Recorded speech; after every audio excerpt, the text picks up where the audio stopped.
Representative Douglas, you're next, and then Senator Williams. You're recognized. Yes, thank you, Madam Chair. Just to follow up on Senator Flowers' question, it was my understanding through the planning when we were discussing the insurance carriers for the private auction, when we divided the state up into regions, we had planned to mandate that when an insurance company chose a district, we would pair them with an economically successful district and maybe an economically challenged district. And I thought that was in rules and regs.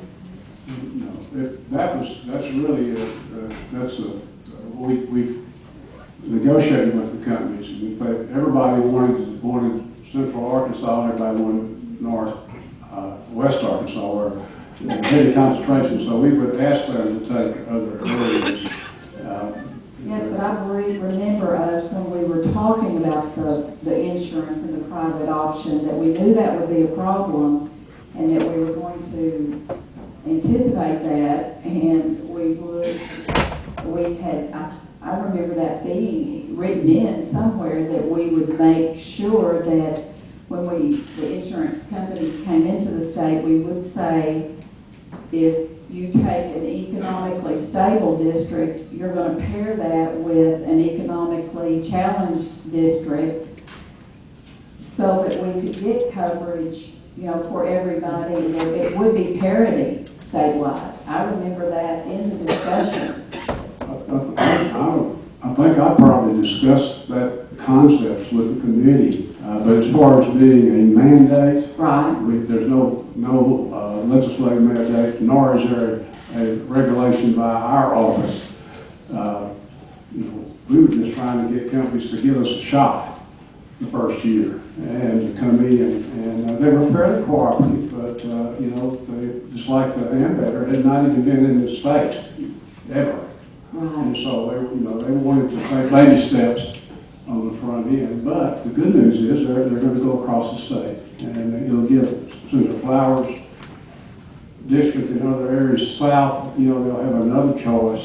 Well, I see what you're saying now, but I'm just remembering it a number of ways. I think that your memory is very good. I'm sure that's my thought pattern to negotiate and try to get them to take more, but. I don't remember it as being a negotiation, but let me check into it and see where my memory has failed. So. Well, if I would have mandated that, I wouldn't have had anybody. The Blue Cross. So, yeah, that's well, my second question is, if Medicaid is able to mandate what each of the plans will offer, is that what we're saying? That they're mandating that they cannot offer the dental and vision? Did we say that?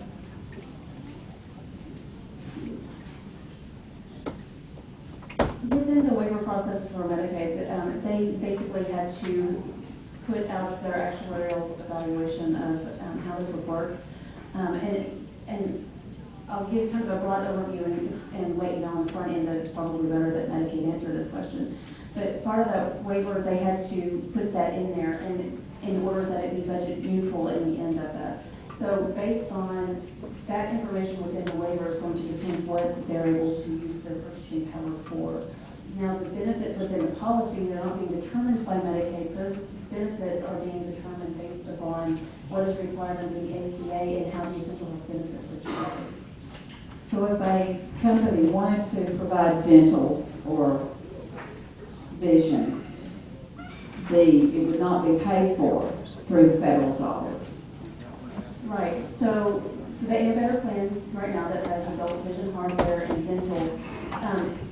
Next year, which is when Medicaid is only purchasing a PhD only plan, what you will see is they will still be allowed to offer the plan with adult vision, hardware, and dental, and the above ones are made in the marketplace. The tax credits for that, the federal tax credits, because those are not EHBs, that will not go toward their subsidy. A person who chooses that plan, they're still going to be paying the percentage of premium associated with that benefit itself, the subsidy. And in private options, will just not be able to have that benefit included within the policy. think this is just new information for me, because when I understood that this was going to be private insurance, paid for by federal dollars, I understood that the private insurance companies could compete and could offer, you know, some different things so that they could have competition, and that would drive prices down. I'm having trouble understanding how we're going to have any competition between the insurance companies to drive the prices down, and I'm not in the insurance business, so explain that to me. As President Meeks inquired a while ago, what's the company's file, and then at the end of the day, we'll get a final quotation from the insurance companies. And I think that just by virtue of the fact that all companies are going into all areas this go around, will show that I think that's a good indication that they want to compete on all boundaries.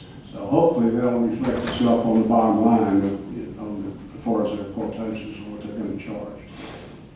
So you think they will offer a myriad of different options, such as the dental, the vision?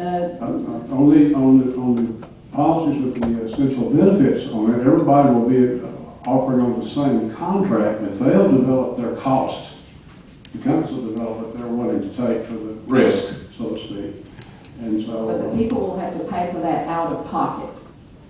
So if a person is on private option and they get it free, if they want dental and vision, it will be out of their pocket. that will not be included. Okay. But you are correct that it is, the private option is taking these public funds and buying insurance from the insurance companies, standard insurance policies that are same as yours and my policy. Thank you very much.